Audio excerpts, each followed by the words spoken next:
ভগবানকে গোপালকে সেবা দেন কেমন করি না ভগবান রূপে আমি সেবা দিই।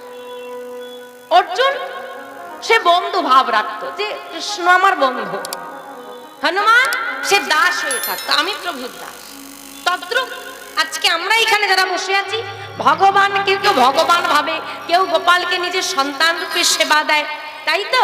কেউ বা কৃষ্ণকে মনে করে আমার বন্ধু। হ্যাঁ, তো সেই রূপ যে যত বড়ই ভক্ত হোক না কেন কোনো না কোনো পথ ধরে তো তাকে এগোতে হবে। শাস্ত্রে বলছে সেই পথ কয় প্রকার,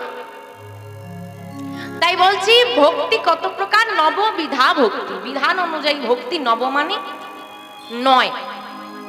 নববিধা ভক্তি কি কি? শ্রবণং, কীর্তনং বিষ্ণু, স্মরণং, পদসেবং, অর্চনং, বন্দনং, দাস্য, সখ্য,